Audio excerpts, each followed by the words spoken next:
Three, two, one. We are live. Coming to you live as Lichtman Live. Say what's up to the people, Dad. There's a lot going on today. Uh, we are in danger of a government shutdown, which would mean not only would workers be furloughed who are government employees, but also government contractors, as Sam reminds me. Uh, Government employees will eventually get back pay, but government contractors do not. And for those government employees or employees of contractors who are living paycheck to paycheck, even if you might get back pay, this is still going to be a lot of hardship. We're talking about millions of people and their families. So we may be talking about, as many as 10 million or more people being affected by a government shutdown. And there is a force behind all of this, which I want to talk about in a moment. Right, before we get to all that, today's episode is sponsored by Ground News. I We'll he- love ground news. we'll hear more from them later in the episode.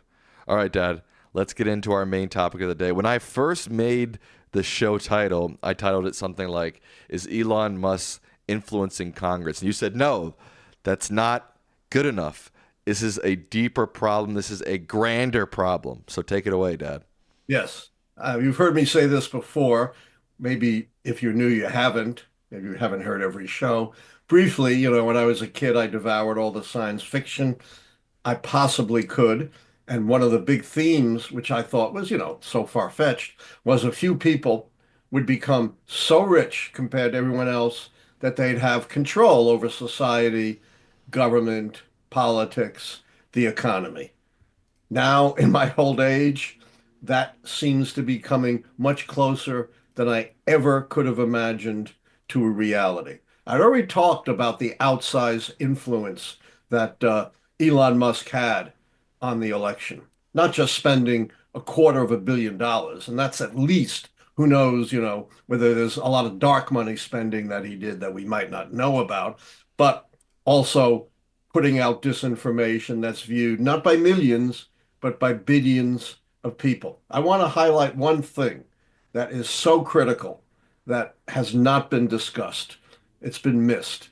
He organized an entire disinformation campaign aimed at the abortion issue, claiming that Donald Trump's position on abortion was really no different from that of the great liberal icon, the late great Supreme Court Justice. Who am I talking about?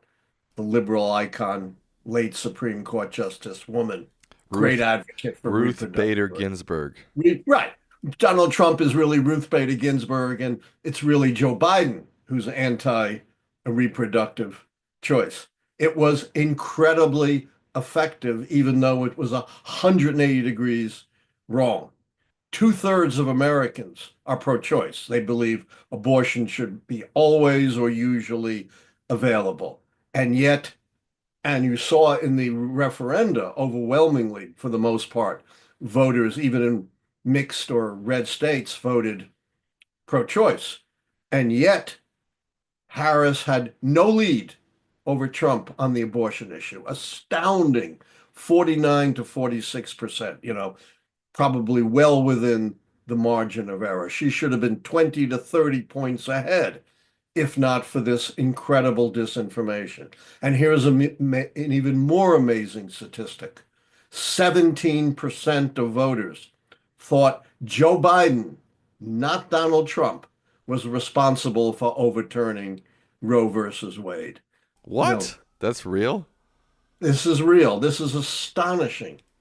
This What? shows just how effective disinformation, when you're the richest person in the world, richer than most nations, having 200 million plus followers on X, this shows how much you can influence an election. I can't prove this, but if people had the proper information on the abortion issue, I think Harris would have won the election. Also, look at how much the gender gap shrunk. She should have been 15 to 20 points ahead among women. She was 8 points ahead of among women, worse than Joe Biden did in 2020. And I think, we can tie this directly to this very effective micro disinformation campaign aimed at reproductive rights, which, you know, turned things around 180 degrees. Just a few points in a few states would have changed this election. Now, now Musk, we now are in the post-election period, and I have a quiz, but you don't need to put out a Uh-oh. poll. Nobody needs to answer this. It's so easy. We all know the answer. How many people voted for Elon Musk for president? You want me to? You said I don't need to answer. Don't need to answer that, Zero. obviously. None. Plus, he can't be president anyway. Why not? I believe he was born in South Africa. Exactly. He wasn't born in the United States, not a natural born U.S. citizen.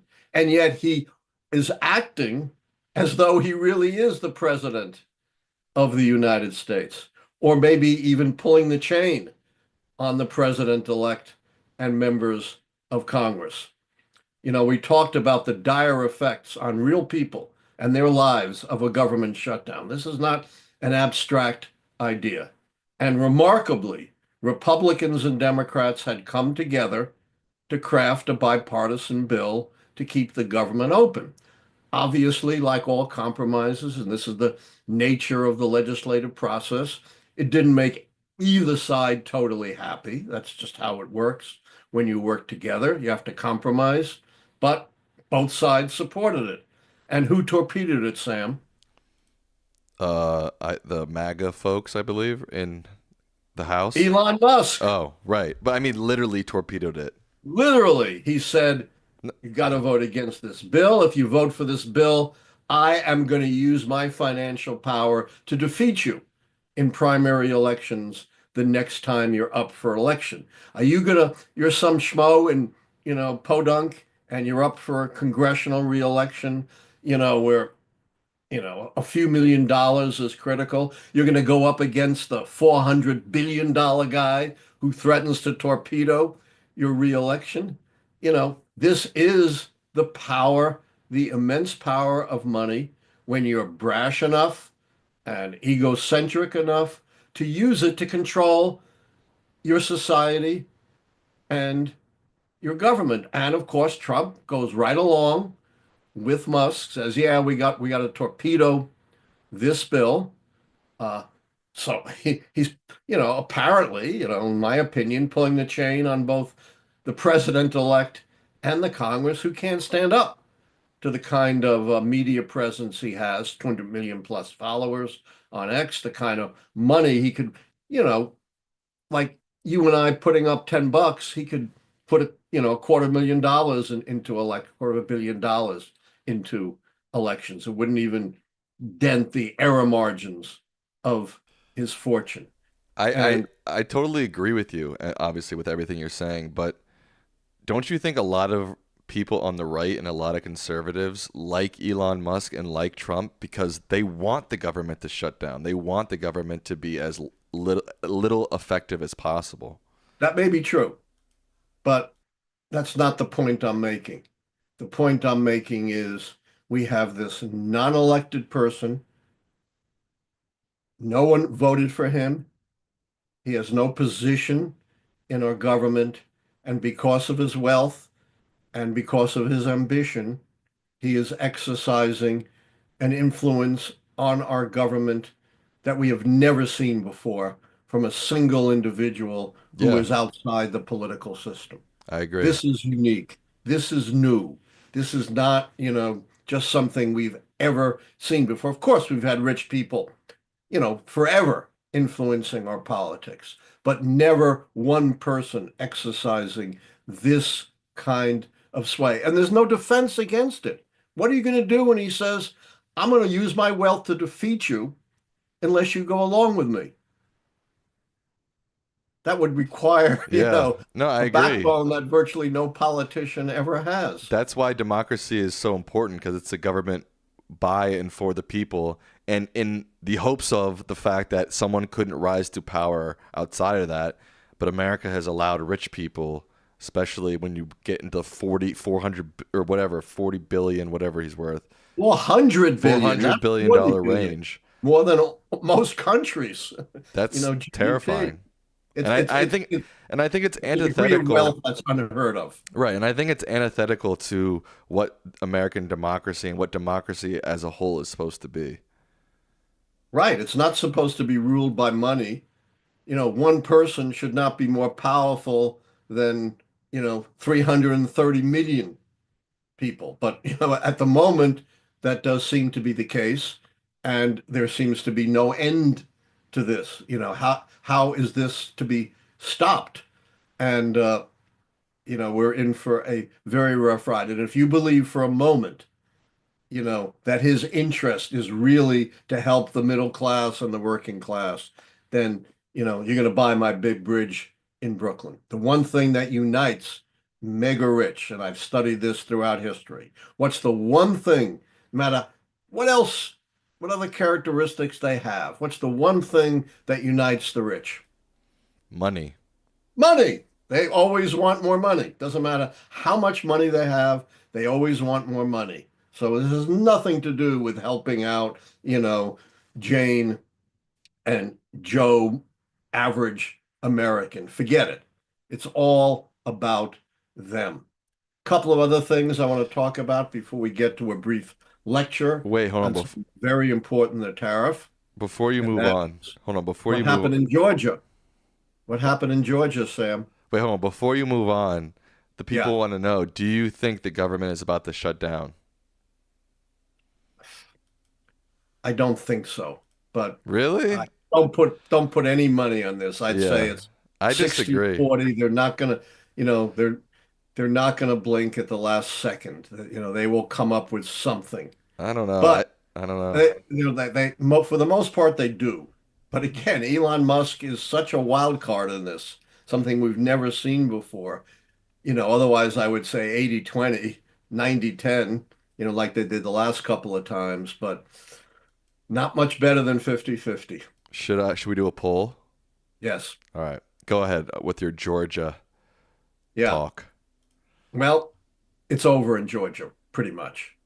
Uh, the Court of Appeals, in a 2-1 decision, in my view, twisted the law. The law clearly says the appearance of impropriety is not disqualifying, and yet they said, well, in this case, it's so important that even if there isn't a real conflict of interest, because they're on the same side, the appearance was enough. A very vigorous dissent in this 2-1 decision.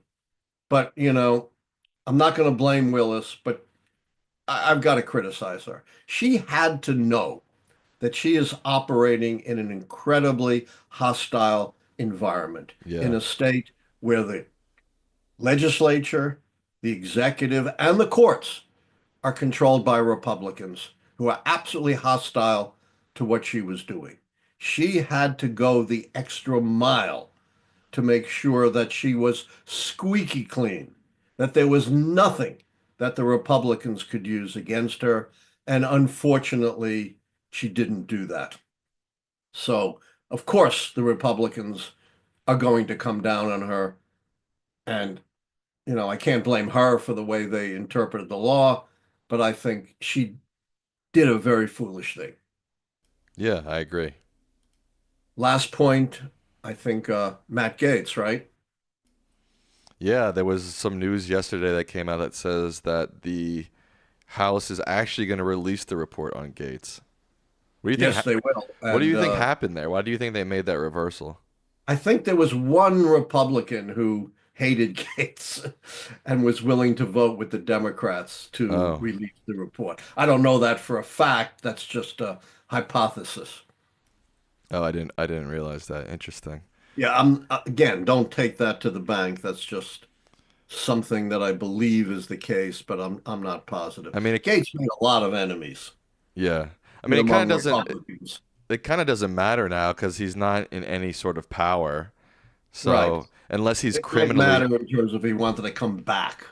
yeah. But yeah, All right. unless he's criminally charged at this point, it's kind of Yeah, moot. right. Hey, even being criminally convicted doesn't seem to matter, right? Yikes. Even having 34 felony conviction. Who cares? Yikes. Having a civil finding of sexual abuse and defamation doesn't matter. Having a civil finding of massive financial fraud doesn't matter. Who cares? And yet, you recall, no, you don't, but I do, you were too young, the Clinton case, where he had a consensual affair that he tried to cover up, and Republicans were saying, the end of Western civilization as we know it. You know, this guy is so immoral. We don't care what kind of president he is. His immorality should disqualify him. And he wasn't convicted of anything. But I digress. Let's talk about tariffs, Okay, let's get into the Lichtman Live tariff for today, which is tariffs. Go ahead, Dad. which is very important because that is front and center in what Trump has promised to do once he's in office. It's maybe his most important economic policy, along with the promise of big tax cuts. So I'm going to give you a quote about tariffs. You ready? I'm ready. Up go the prices now. How the tariff taxes the necessities of life. Merchants are marking up almost everything that we wear, eat, or keep house with. Do you know who said that and when? Obviously, yes. All right, when? That was Teddy Roosevelt in 1919. Not too far off. Oh, That's okay. pretty good. New Okay. York Times, 1890, Oh, who was it? acting to the new so-called McKinley tariff. The Oh, McKinley tariff brokered by future President William McKinley that substantially raised tariff rates in order to protect the Republicans' business clients from foreign competition. And of course, the result was to raise prices across the board. This led to accusations that the Congress was the $1 million Congress back in the day when $1 million actually meant something. Today, we're talking about the $1 billion Congress or the $400 billion guy who seems to have undue influence over the Congress. But even back then, it was widely recognized that tariffs had this drag on the economy of raising prices because the foreign governments don't pay the cost the American consumer does because the cost of the tariff is hiked on to the cost of goods and services that are imported into the United States. The $1 million Congress was so unpopular that in 1892, Democrats won control over both houses of Congress and the presidency. Do you know who the Democrat was in 1892, Sam? yes. Of Of course course you I do. do. It, Everybody does. right. It Grover for Cleveland. Cleveland. Duh. Yeah. And of course, Cleveland was not a modern Democrat. He was an old-fashioned states' rights, limited government, hard money, gold standard Democrat, and his policies contributed to the Great Depression of the 1890s, second only to the Great Depression of the 1930s. But you didn't get any reduction of tariffs until the election of the next Democratic president. Only two Democrats were elected between the Civil War and 1912. Grover Cleveland was one of them, and the other was the Democrat elected in 1912. You know who that was? Yes. Of course. Froggy's The going to twang you. the Democrat elected in 1912. Yes, That very was famous. that was Teddy Roosevelt. He was a Republican, but that's close. Woodrow Wilson. Oops. You've heard of him, right? Yes. And what was the first thing he did? He went to Congress, made a speech devoted to one issue. You know what that was? You can probably guess. Tariffs. Tariffs. Big Yay. time tariff reduction, which helped bring prices down and helped the economy.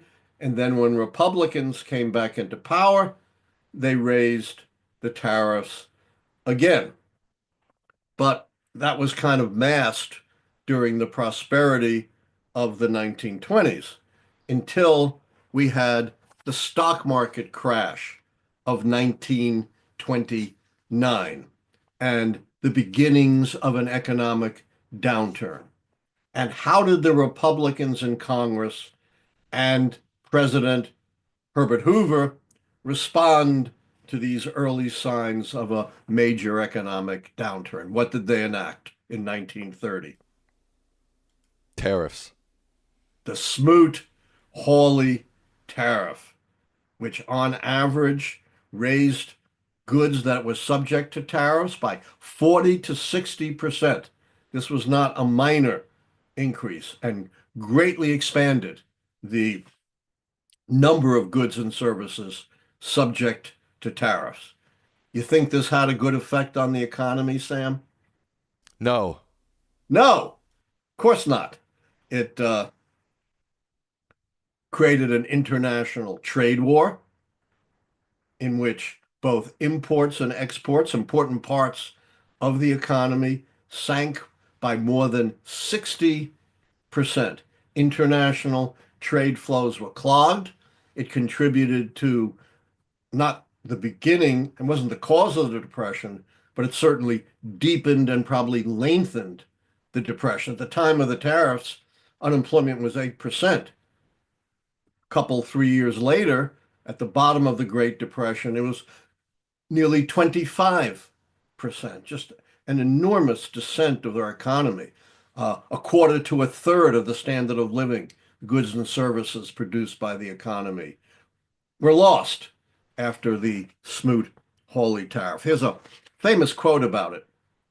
The Smoot-Hawley tariff ignited an international trade war and helped sink our country into the Great Depression. Was that some big liberal like Lyndon Johnson, Sam? Of course not. It was Ronald Reagan I in knew that. 1986. You knew I that. I knew that, of course. You knew that. Now, of course, Donald Trump, both in his first term and currently, is reviving the spirit of the Smoot-Hawley tariff. In his first term, he imposed tariffs on products worth about $380 billion, according to the Tax Foundation. And Biden wasn't much better. He kept in place most of the Trump tariffs, which, according to the Tax Foundation, cost the average U.S. household $625 per year. Not a lot for Elon Musk, but a hit for someone who is living paycheck to paycheck. It also cost 142,000 jobs and reduced real GDP by 0.2%. Small numbers, but very significant, for the economy. But now we know Trump is proposing vastly greater tariff increases than he did during his first term, really very much modeling himself with the severity of what he's proposed. We don't know what's ultimately going to happen. We can only know at this point, since he's not in office, what he has proposed. But the Tax Foundation estimates that the effect of these taxes, as bad as the first set of, I keep calling them taxes because they really are, they're like a tax on the average American, the effects of these tariffs would be vastly greater than that of the first round of tariffs in Trump's first term. That likely it would impose costs on the average U.S. household well in excess of $1,000 per year. That is a big hit for people on a tight budget living paycheck to paycheck. And that does not count all of the ripple effects. That's just the tariffs themselves. Doesn't even count what's going to happen to our economy from the effects of retaliation of starting a global trade war, which, very well could happen if Trump goes through with these draconian kinds of tariffs. What happened in Smoot-Hawley was, of course, other nations retaliated. when the U.S. hiked its tariffs to such a substantial degree. You got an international trade war. You clogged the international economy, and it contributed to uh, the misery of the Great Depression. Didn't cause it, and it wasn't the sole thing responsible for the decline of the economy, but was certainly a contributor. And so those costs, over $1,000 per household, do not, the tax foundation stresses, take into account all of the ripple effects if we really do get an international trade war like we had after the adoption of the Smoot-Hawley tariff. What's also so interesting about this is if you look at uh, professions of Republican philosophy, Mike Johnson had 7 core principles of conservatism. The Heritage Foundation had a set of principles called the True North of conservatism.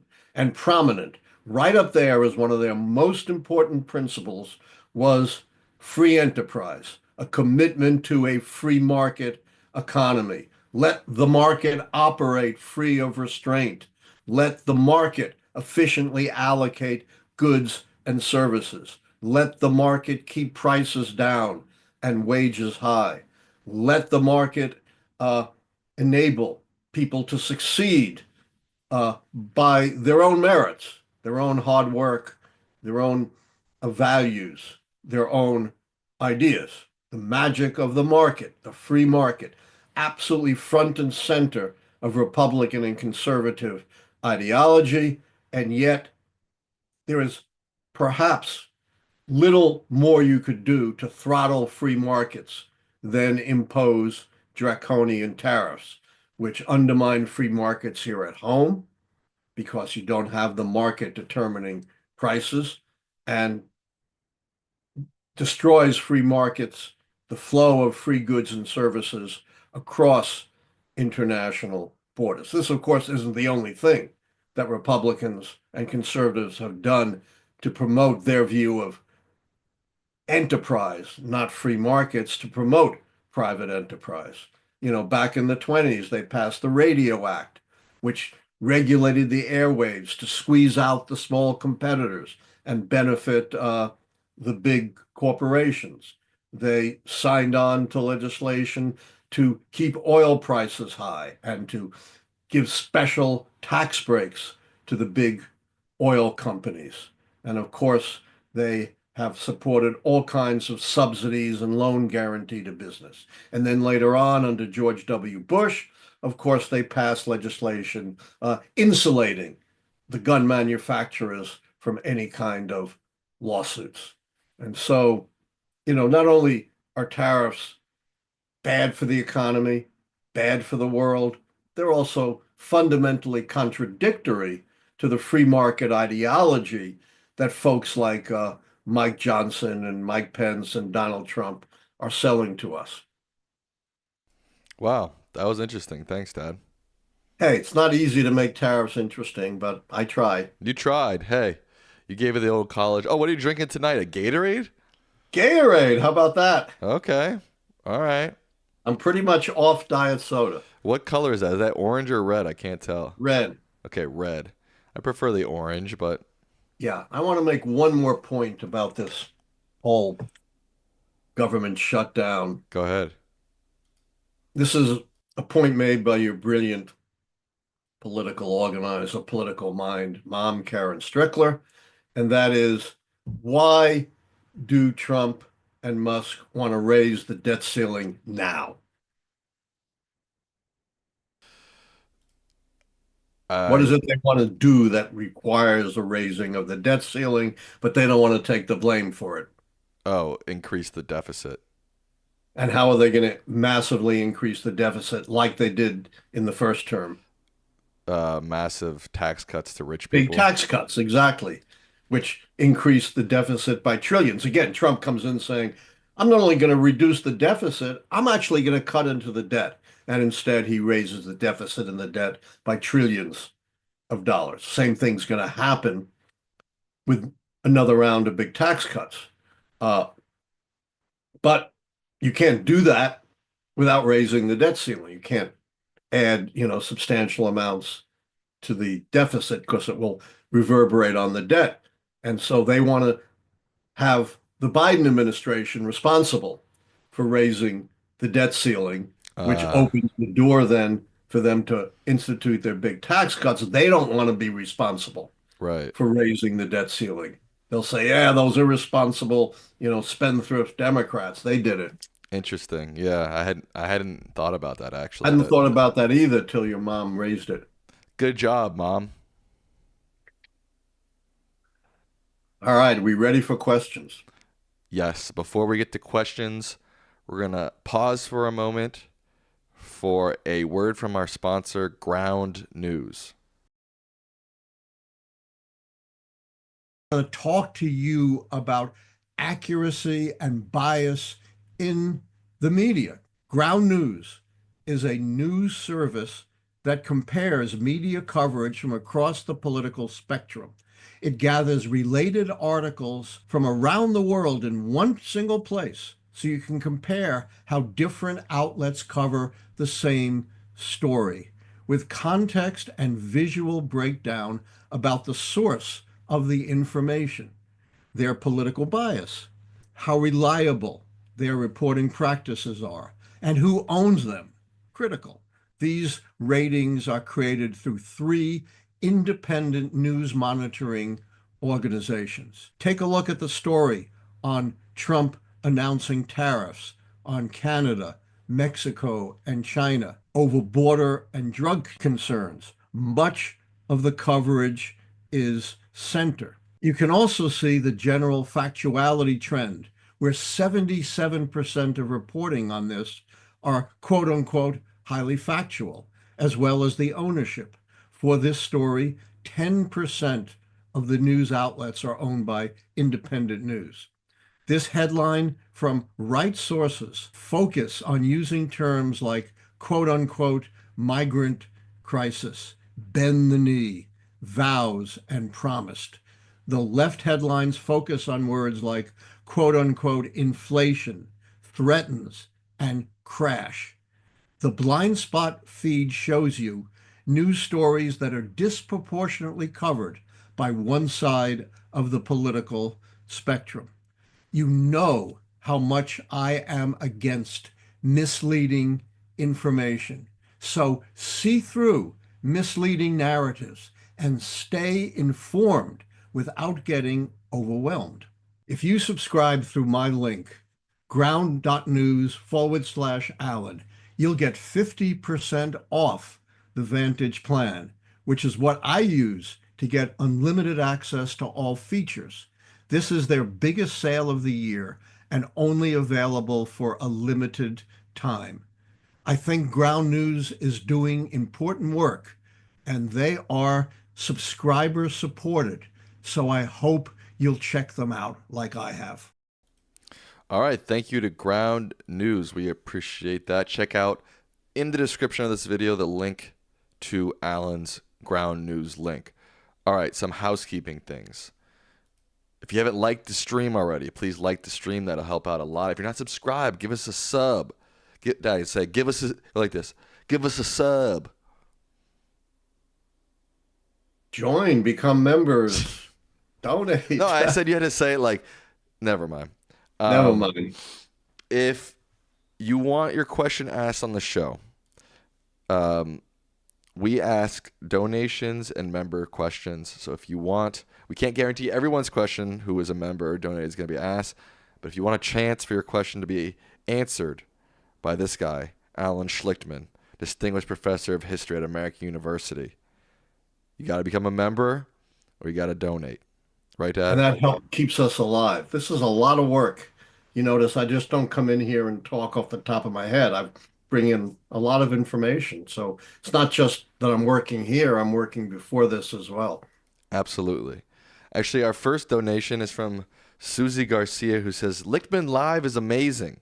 Thank you, Susie.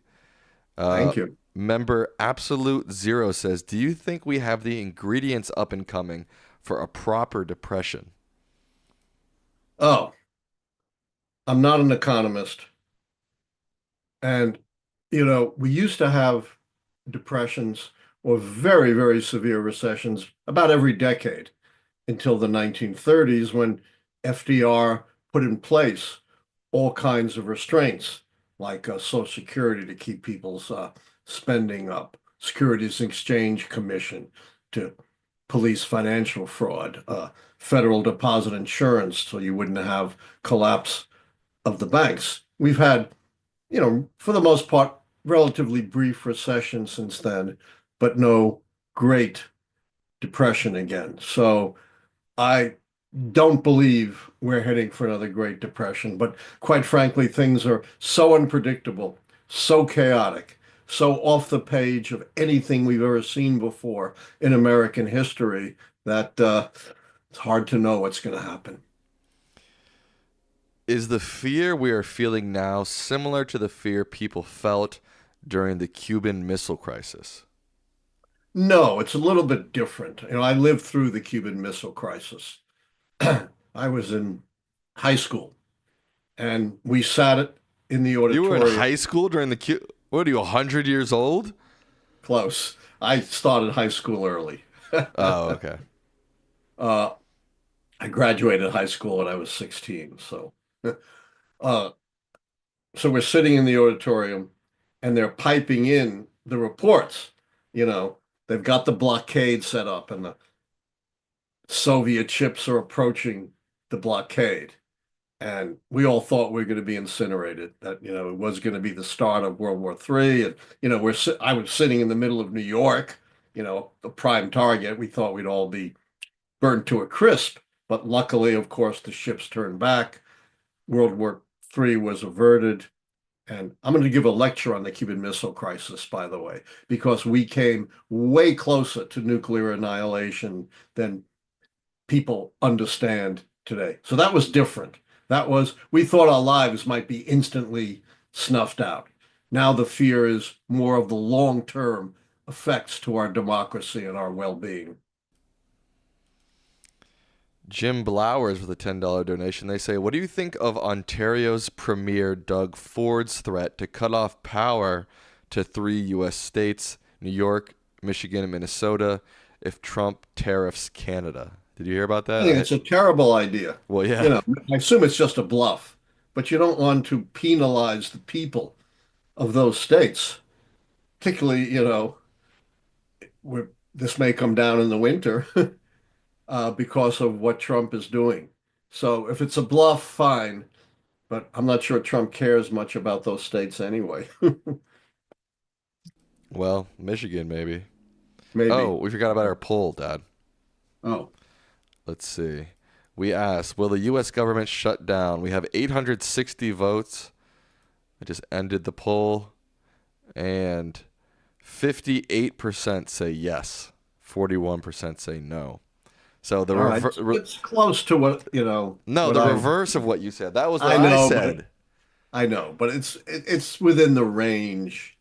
We basically we don't know is what the poll is saying and what you and I are saying.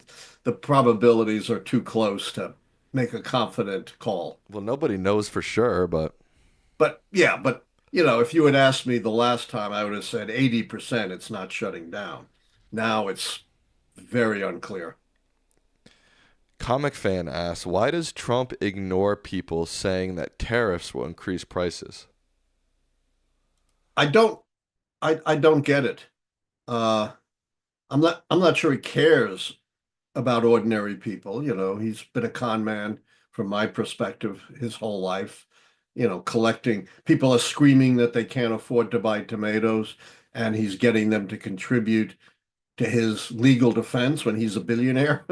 So I'm not sure he cares very much beyond himself. And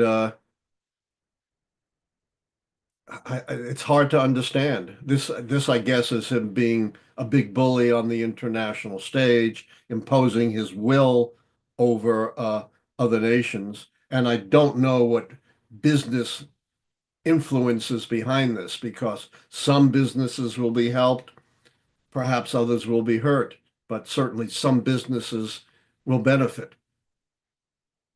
Liz Byrne just donated 5 gifted memberships. Thank you, Liz.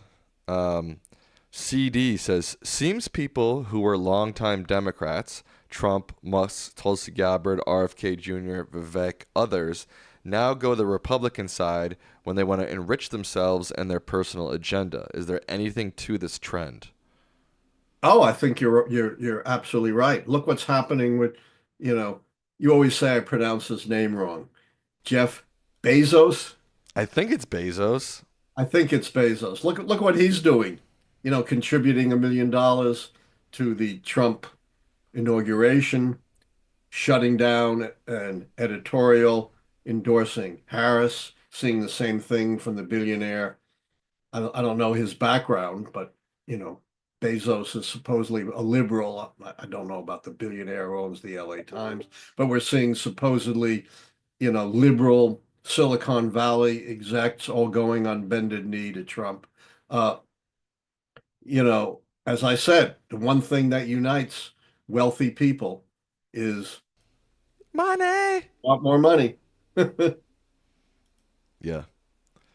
And it's fear and greed, right? They're afraid Trump will retaliate against them, and they're greedy for what Trump is offering, big tax cuts and across the board deregulation, letting business essentially do whatever it wants. Yeah, and I've been following in the news also there's an Amazon workers strike going on right now too. Have you been Yeah, following that or not really? I haven't been, I saw there was an Amazon workers strike. Yeah. You know what Elon Musk said about strikers, don't you? Not specifically, but I know he's Yeah, anti-union. just fire Yeah. them. Yeah, okay. Richard C says, which presidential runner-ups do you think would make the best slash worst presidents? Richard C says he thinks the worst would have been George McClellan and the best would have been Al Gore. What do you think? Oh, I think certainly McClellan would, absolutely qualify as the worst or one of the worst. And I have a lot of admiration for Al Gore, so I wouldn't argue with him. But John Kerry would be another uh, one of my candidates for that as well. Adlai Stevenson would be another. Member Tashdid Khan says, Professor Lichtman, if you could rewrite a key moment in American political history to change the course of an election, which moment would you choose, except for 2000? And how do you think that alteration would impact today's political landscape? Oh, That's a do we good have an question. hour to answer that question? Yeah, that's a tough question. Yes. Obviously, the thing I would alter would be Merrick Garland's decision to sit around for almost 2 years before appointing a special counsel. Really? That's the one thing in American Yes, because that political would have history? changed everything. Trump would have been gone. He would have been convicted of serious federal crimes and Yeah. would not have been able to recover from that, and the whole political landscape would have shifted. But I you, have three Democratic villains. I don't know if one's a Democrat, but three ostensibly good people. Remember, what's my famous saying about evil and good people? I don't know, just say it. I can't It's remember. not just the evil people who wreak havoc on the world, it's the good people who don't do enough to stop them. And I'm going to have a whole lecture on this, whole class on this. Robert Mueller, Merrick Garland, and Nancy Pelosi. I don't know. I hear what you're saying, but I feel like every single court case that's come up, every single twist and turn in this Trump political story, everybody has been, oh, that's going to be the thing that ends him. And then it never does. And they're like, oh, now this next thing is. I just kind of feel like Merrick Garland was just another thing that everybody thought was going to end him. But we don't actually know if it would have or not. That's why it's a hypothetical. It's why Well, I've been asked, if you could yeah. change one thing. Obviously, I can't prove, a hypothetical or speculate, but I do think conviction of serious federal crimes would have been very different. They couldn't, Yeah. dismiss them the way they dismissed the New York State, New But I York also think State that conviction. everything Merrick Garland would have investigated was already pretty known to the public. That's the point. He had no reason to delay. I He agree, knew but exactly what happened. He should have, the day he got into office, appointed a special counsel. And it's one thing to know things, it's another thing to be convicted of stealing our national security secrets and of trying to overturn our democracy. That would, and these are serious federal crimes, and he'd be sentenced too. Yeah. I'm not convinced. I don't know. Just because I Well, feel like again, it's an right. unsettlable argument But because you never know what would happen if things were different. You've heard me say that many, many of times. course, but I feel like you said the exact same thing when it came to the New York documents case. Never said that. Never said that. I feel like you said beforehand, I was saying things like it doesn't seem to be influencing people that much, and you said once he's convicted, that'll change everything. Once you're convicted of a crime, that flips the script entirely, and it didn't seem to matter. I think serious federal crimes would have mattered. And the Yeah, I hear polls, you. whatever they're worth, people saying, yeah, if he was convicted of a federal crime, that would make a difference. Whereas the polls didn't show any movement from, the state crime. Yeah, this is all hypothetical, obviously, Of too, like you course, said. you can argue anything you want hypothetically. That's why I don't like hypotheticals. Right. Our first Discord question of the night. If you want to join our Discord community, the link to that is in the description of the video. Also, our Reddit is there. Have you ever read a book called Just How Stupid Are We? Facing the Truth About the American Voter by Rick Shankman. In this book, it mentions a stat. The average American knows the name of more Simpsons characters than amendments in the Constitution. I think this shows why we shouldn't be shocked by Trump's win this year. What are your thoughts? Well, Rick Shankman's a good buddy of mine. I've read his book, and there's a lot of ignorance, but uh, I'm not shocked. I mean, I am and I am not. I'm kind of shocked, but I'm kind of not, if you know what I mean.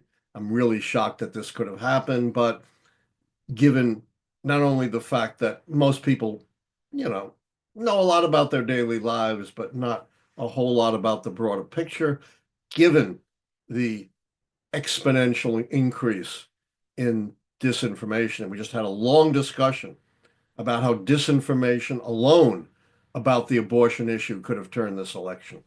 I don't know. That stat about people knowing more Simpsons characters than amendments, I would Yeah, I'm I'm not gonna surprised. yeah, I would expect that. That's not that Yeah, I'm surprising. not surprised. Member Jack Powell says, Dr. Lichtman, thank you for your wonderful lectures.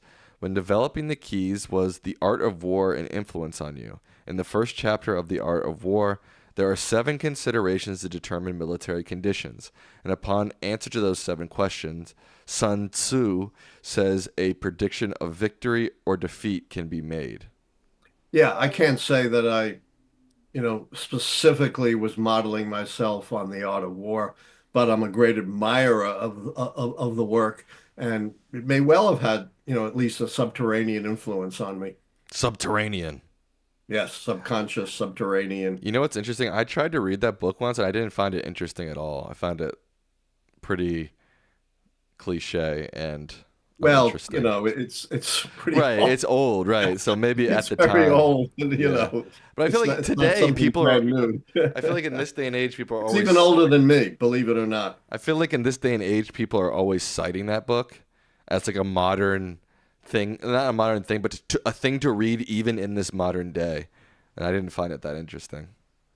Um, Anna B says, "Can inauguration go forward if the government is shut down? And would this mean that Biden would stay in office?" That's an interesting thought. The answer is yes and no. The inauguration can go forward, and Biden would not stay in office. The inauguration is being funded with private funds. We just talked about Oh Bezos yeah, and other mid-billionaires contributing to the inauguration. yeah. I forgot about that. The inauguration is like an individual donation type thing. Right.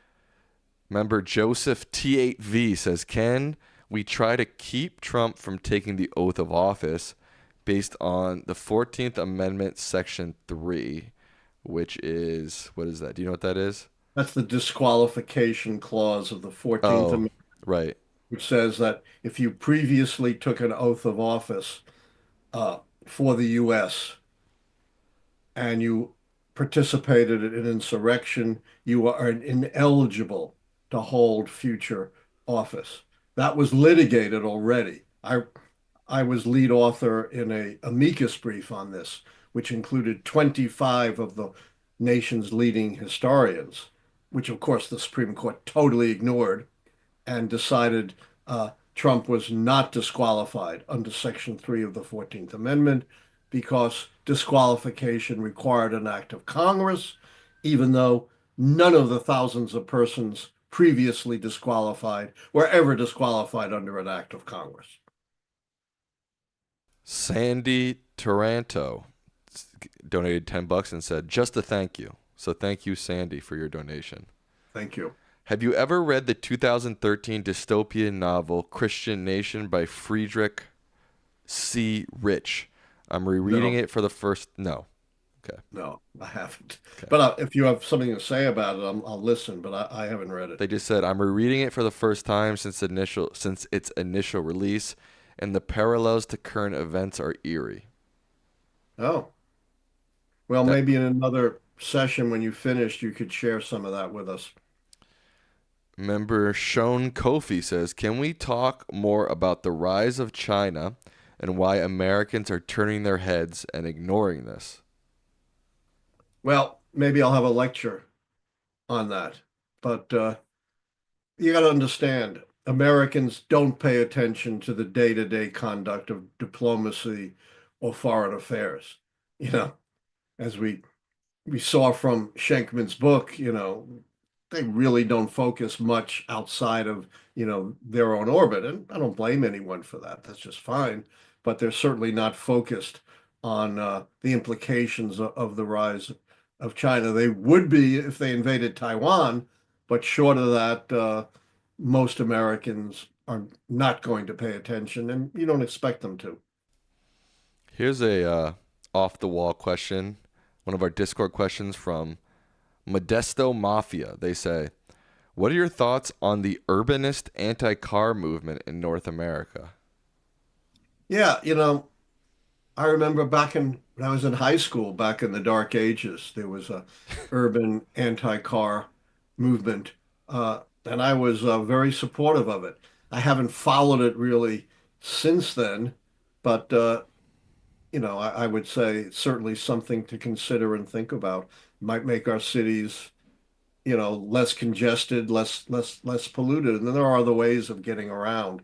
Uh, I don't think, you really need a car in places like New York. You probably do in LA, but Well, you do in LA, but I think in like the 20s, prior to like the 30s, LA was like the electric streetcar capital of the world. yes, it was. And And that then, it could be again. There are yeah, other ways to get around other than individual automobiles. And if you look at the roads, you see most automobiles are single driver. They're not, multiple people packed into the automobile. yeah, it's just at this point, it's so ingrained into American culture. It Oh seems yeah. Yeah, I hard agree. to, I, but I I, don't don't- I know. don't think it's going to happen, but Yeah. Miles Wolf says, what changes should we expect by Trump after Jerome Powell finishes his term in 2026? oh, I'm not going to predict what's going to happen in 2026, but you know, just looking at everything that Trump has done so far, it's going to be a Trump loyalist, uh, for absolutely certain. Maybe some economist, commentator on conservative television or radio. Jack Graham just donated $50. Thank you so much, Jack. They say, I know you don't like hypotheticals, but do you think if Andy Bashir was the Democratic nominee, he would have a good chance at winning southern states that have not been won since Bill Clinton? It's possible.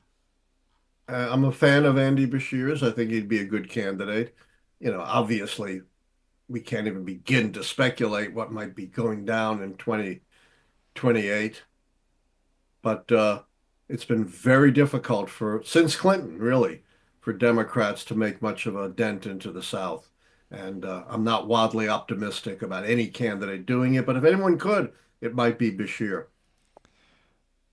I don't know why, but I just want to say his name like Andy Bashir. I I don't know why. don't either. I'm not going to do that. Sorry. I apologize if I offended any Southerners. You probably offended, half of them. Probably. Member Kashra91 says, I think Trump's actions over the next 4 years may radicalize Democratic voters, prompting them to select a harsh talking nominee, irrespective of electability or policy proposals, similar to how Republicans shifted from Romney to Trump. What do you think? Of course, the shift from Romney to Trump got two presidential terms for Republicans. So Democrats may well do that. I don't expect them to. They're not like the Republicans, but that doesn't mean they can't win. That's an interesting point, and I hadn't thought about that, but it kind of makes sense to me. Yeah, it's possible. Again, we can argue hypotheticals forever, and there's no way to resolve them. Member James LaGruta says, on Tuesday we talked about Daniel Penny on Sam's Post Show. That's true, which helped put it into perspective. Professor, what are your thoughts on this? And what are your thoughts on Vance inviting Daniel Penny to his suite at the Army-Navy game? It made me absolutely sick. Uh, this is part of what we've seen from Vance and Trump, their evocation of violence, their celebration of violence when it seems to comport with their ideology. Violence is never, ever acceptable. It is not a solution to anything. The only thing violence begets is more violence. And, just like they were lionizing, I don't remember the name of the kid, who brought a assault weapon to demonstrations and killed a couple of people. He was supposedly a hero. Kyle None of Rittenhouse. these violent people are heroes and never should be celebrated as such. Lori Robinson said, why does the majority of the military support Trump, do you think? Military's always been very conservative. And by the way, so is the FBI. This notion that the FBI is this runaway, diversity, equity, inclusion, liberal organization is a pile of nonsense. It's a very male, very white organization that throughout its history has been extremely conservative. And generally, law enforcement tends to be quite conservative, as does the military, by the way. Uh, Less so now than it used to be. But understand, that these organizations are not liberal. And this attack, like on the FBI, as though it was, an adjunct of the left wing of the Democratic Party, is 180 degrees wrong. Patrick Murray asked, since Trump Vance won and there will be an open Senate seat in Ohio, should Sherrod Brown run again? Why not? He seems to be the best Democratic vote getter in Ohio. Uh, sure. Why not? And I like Sherrod Brown on top of that. Private CM with a big donation. Thank you so much. They say, in what ways was the Clinton era a false dawn for the Dems? DAWN. Well, not entirely. I mean, there's some truth to that. But let's not forget post Clinton, Obama served 2 terms, Biden served 1 term. Uh, so that's 3 terms for the Dems and 4 terms for the Republicans, 2 terms for Bush and 2 terms for Trump. So it's not entirely true that the Clinton era led to a Democratic desert. But I think there is a point that the uh, audience member makes, and that is it certainly did not lead to a new era of Democratic dominance like the election of Franklin Roosevelt in 1932 led to 20 years, 5 consecutive Democratic presidential terms. The Clinton was a false dawn in the sense that it simply perpetuated the stalemate between the parties. Morna Jens wants to know, what's your favorite color? Can I guess? I think I know what your favorite color is. Go ahead. I think it's red, isn't it? I was going to say blue, but Oh, I always thought your blue, favorite blue. I always thought your favorite color was red. I don't know. I don't know if I ever really thought about a favorite color. But You've right thought now I'm about it. wearing neither blue nor red. Your shirt's blue. Is it? I thought it was kind of like lavender. Lavender. I can't really tell. Maybe it looks blue to me. Yeah. I don't know. All right. Alex Kawa says if you're looking for guests, you should try to reach out to Ken Martin and Ben Wickler, the Dem party chairs of Minnesota and Wisconsin, respectively. They're both They'd be run. great. Are we moving into guests at all, Sam? That's Yes, your department, not mine. yes. Good. Savannah, if you're Stay listening. tuned for that. Yeah, Savannah, if you're listening, write So that it's 10 down. o'clock. Oh, I didn't realize that. Are you doing an after show? Here's the good news. There is an after show, Lichtman Live All post right. show on my channel, and I'm taking calls tonight. All right. I didn't realize we So hit. three more questions. All right, let me glean these for a second.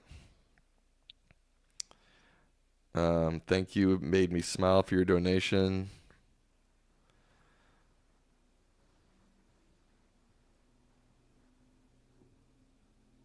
Two more questions. Okay. It's after 10 already.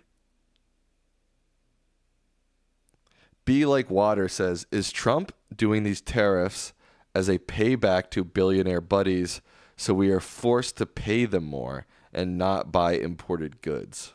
Quite possibly. As I talked about that earlier, saying I don't know what big business interests are behind this and lobbying and influencing Trump. Uh, I haven't seen, investigative reporting on that. Maybe there is, but I haven't seen it. But the audience member, has a point there, perhaps. Thank you, Ben Clark, CD, Sharon Novak, for your donations. We'll leave with this from Luis Russo. Actually, Last question.